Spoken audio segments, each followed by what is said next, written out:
राधे राधे दोस्तों, जय श्री कृष्णा। कैसे हो आप? आशा करते हैं आप सभी बहुत अच्छे होंगे। आप सभी को विजय एकादशी की बहुत बहुत शुभकामनाएं। कहा जाता है कि किसी भी कार्य में विजय प्राप्त करने के लिए विजय एकादशी का व्रत किया जाता है। आप व्रत करो या ना करो, लेकिन कथा का श्रवण जरूर करो। तो दोस्तों, आज की इस वीडियो में हम आपको कथा का श्रवण कराने वाले हैं। यानी कि फागुन माह की जो कृष्ण पक्ष की एकादशी होती है उसे हम विजय एकादशी कहा जाता है। और इस बार यानी कि 24 फरवरी को है आपकी विजय एकादशी। 2025 में पड़ने वाली पद्म पुराण और स्कंद पुराण में भी इस व्रत का महत्व बताया गया है। पौराणिक मान्यता है कि प्राचीन काल में कई राजा महाराजा इसी व्रत के प्रभाव से अपनी निश्चित हार को भी जीत में बदल गए। तो जिस तरह से भगवान प्रभु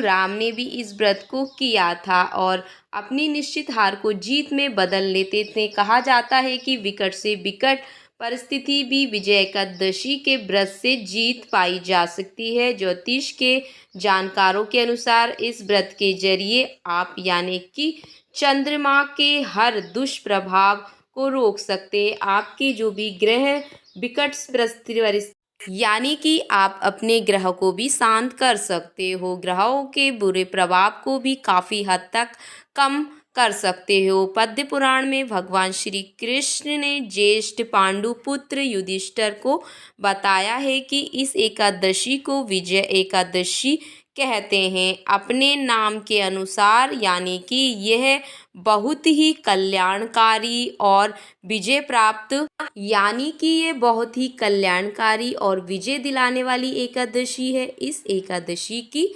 महत्वा को संसार तक पहुंचाने के लिए स्वयं भगवान राम ने भी इस एकादशी का व्रत पूजन किया था। इसके बाद से ही विजय और मोक्ष एकादशी का व्रत करते हैं सभी।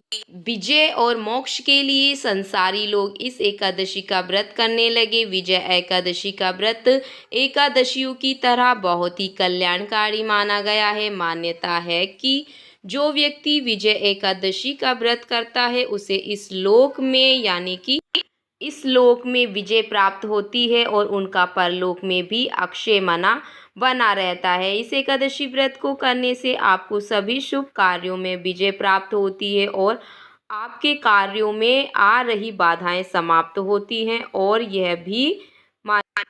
ये भी मान्यता है कि भगवान स्वयं राम ने इस व्रत को किया था। विजय एकादशी तिथि यानी कि 23 फरवरी 2025 दोपहर 1:55 पर शुरू होगी और तिथि का यानी कि इसका जो समापन है आपकी 24 फरवरी सोमवार दोपहर 1 बजकर इसका समापन होगा आपकी विजय एकादशी का। तो इसका व्रत आपको यानी कि सोमवार को 24 फरवरी को ही रखना है, यानी 44 मिनट पर होगा। इसका उदया तिथि के अनुसार 24 फरवरी को ही विजय एकादशी मनाई जाएगी। भक्तों, चलिए सुनते हैं विजय एकादशी की संपूर्ण व्रत कथा, जिसे फागुन कृष्ण पक्ष की एकादशी भी कहते हैं। प्रेम से बोलिए ओम नमो भगवते वासुदेवाय नमः। जय श्री कृष्णा दोस्तों, जय तुलसी मैया। धर्मराज युधिष्ठिर बोले कि हे जनार्दन, धर्म फागुन माह के कृष्ण पक्ष की एकादशी का क्या नाम है और उसकी विधि क्या है? कृपा करके आप मुझे बताइए। श्री भगवान बोले, हे राजन, फागुन माह के कृष्ण पक्ष की एकादशी का नाम विजय एकादशी है। इसके व्रत के प्रभाव से मनुष्य को विजय प्राप्त होती है। यह सब व्रतों से उत्तम व्रत है। इस विजय एकादशी के महत्व के श्रवण व पठन से समस्त पाप नष्ट हो जाते हैं। यानी कि एक समय देवऋषि नारद जी ने जगत पिता ब्रह्मा जी से कहा, महाराज, आप मुझसे फागुन मास की जो कृष्ण पक्ष की एकादशी का विधान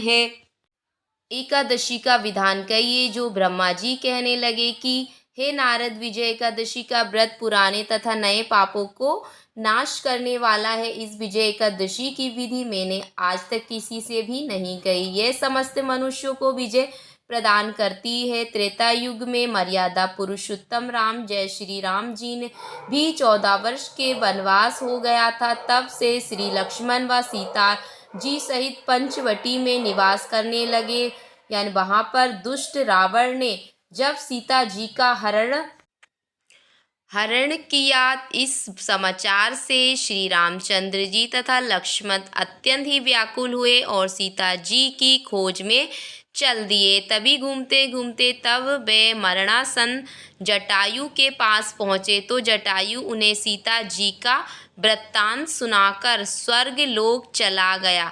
कुछ आगे जाकर उनकी सुग्रीव से मित्रता हुई और उन्होंने बाली का वध किया। हनुमान जी ने लंका में जाकर यानी कि सीता जी को खोजा, सीता जी का पता लगाया और उनसे श्री रामचंद्र जी और सुग्रीव की मित्रता का वर्णन किया। वहां से लौटकर हनुमान जी ने भगवान राम के पास आकर सब समाचार कहे। श्री रामचंद्र जी वानर सेना सहित सुग्रीव की संपत्ति से लंका को प्रस्थान किया। जब श्री रामचंद्र जी समुद्र से किनारे पहुँचे तब उन्होंने मगरमच्छ आदि से युक्त उस जो अगाध समुद्र को देखकर लक्ष्मण जी ने कहा कि इस समुद्र को हम किस प्रकार से पार करेंगे।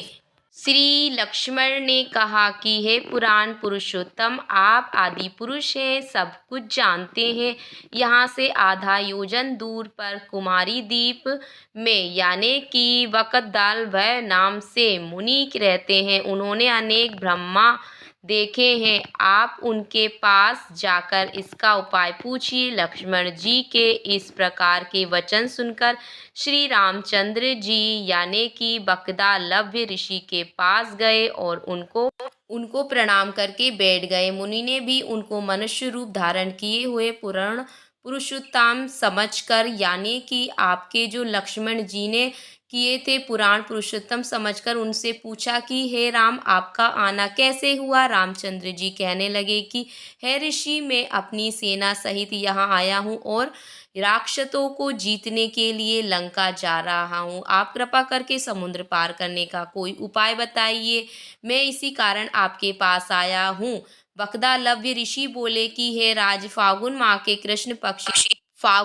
कृष्ण पक्ष की एकादशी का उत्तम व्रत करने से निश्चित ही आपकी विजय होगी। साथ ही आप समुद्र भी आवश्यक ही पार कर सकते हो। तो इस तरह से समुद्र पार कर सकते हो। इस व्रत की विधि यह है कि दशमी के दिन यानी कि स्वर्ण, चांदी, तावा या मिट्टी का एक घड़ा बनाएं। उस घड़े को जल से भरकर तथा 5 पल्लव रख वेदिका पर स्थापित करें। उस घड़े के नीचे सतंजा और ऊपर जौ रखे, उस पर श्री नारायण भगवान की स्वर्ण की प्रतिमा स्थापित करें। एकादशी के दिन स्नान आदि से निवृत्त होकर धूप, दीप, नैवेद्य, नारियल आदि से भगवान की पूजा करें। तत्पश्चात यानी कि घड़े के सामने बैठकर भगवान श्री हरि विष्णु की प्रतिमा के सामने दिन व्यतीत करें और रात्रि को भी उसी प्रकार बैठकर जागरण करें। द्वादशी के दिन नित्य नियम से निवृत्त होकर उस घड़े को ब्राह्मण को दे दे। हे राम, यदि तुम भी इस व्रत को सेनापति सहित करोगे तो तुम्हारी विजय आवश्यक होगी। श्री रामचंद्र जी ने ऋषि के कथानुसार इस व्रत को किया और इसके प्रभाव से दैत्यों पर विजय पाई। अंत में राजन, जो कोई भी मनुष्य विधि पूर्वक इस व्रत को करेगा तो दोनों लोकों में उसकी अवश्य ही विजय होगी। श्री ब्रह्मा जी ने नारद जी से कहा कि हे पुत्र, जो कोई इस व्रत को महोत्सव को पढ़ता है या सुनता है उसको वाजपेयी यज्ञ का यानी कि फल प्राप्त होता है। विजय एकादशी की पूजन विधि। विजय एकादशी के दिन पूजन स्थल पर एक कलश की स्थापना करें। श्रद्धा पूर्वक श्री हरि का पूजन करें। मस्तक पर सफेद चंदन या गोपी चंदन लगाकर पूजन करें। श्री हरि विष्णु को पंचामृत, फूल आदि इत्यादि ऋतु कोई भी फल अर्पित जरूर करें। एक बेला उपवास रखें और एक बेला पूर्ण सात्विक आहार ग्रहण करें। शाम को भोजन करने से पहले उपासना और आरती जरूर करें। अगले दिन सुबह पूजन वाले कलश और अन्य वस्त्र आदि का दान करें। उसके बाद स्वयं खाना खाएं। विजय एकादशी उपाय: सुबह के समय जल्दी उठें और जल में में केसर डालकर स्नान, सूर्य नारायण को जल में यानी कि केसर डालकर अर्घ्य दे, यानी कि सूर्य नारायण को जल केसर डालकर ही अर्घ्य देना है। भगवान विष्णु या राम दरबार के चित्र को अपने सामने स्थापित करें। ओम क्लीं कृष्णाय नमः मंत्र का 3 माला जाप करें। विजय एकादशी पर क्या करें क्या ना करें। विजय एकादशी के दिन तामसिक आहार व्यवहार और विचार से दूर रहें। भगवान विष्णु का ध्यान करके ही दिन की शुरुआत करें। इस दिन मन को ज़्यादा से ज़्यादा भगवान की असीम कृपा में बनाए रखें, भगवान विष्णु में लगाए रखें। सेहत ठीक ना हो तो उपवास ना रखें, केवल व्रत के नियमों का पालन करें। एकादशी के दिन चावल और भारी भोजन ना खाएं। इसके अलावा विजय एकादशी के दिन रात का पूजन उपासना भी विशेष महत्व होता है। इस दिन क्रोध ना करें, कम बोलें और आचरण पर नियंत्रण रखें। जय श्री कृष्णा दोस्तों। और आपको बता दें कि व्रत कथा सुनने से पहले आप हाथ में थोड़ी सी फूल और यानी कि कुछ पैसे या दक्षिणा भी ले सकते हो। इस दिन यानी कि एकादशी के दिन चावल का प्रयोग बिल्कुल नहीं किया जाता है, तो चावल की जगह पर आप तिल भी ले सकते हो। कथा श्रवण करते समय और कथा समाप्त हो जाए तो उसको भगवान श्री हरि विष्णु को समर्पित करें। तो इस तरह व्रत की कथा है जो समाप्त होती है। यदि आप व्रत नहीं भी कर सकते हो तो व्रत कथा सुनने से भी आपको व्रत का फल प्राप्त होता है। तो दोस्तों वीडियो कैसी लगी, थोड़ी सी भी अच्छी लगी हो तो चैनल को सब्सक्राइब जरूर करिएगा। फिर किसी नेक्स्ट वीडियो में मिलेंगे, तब तक के लिए राधे राधे, जय श्री कृष्णा।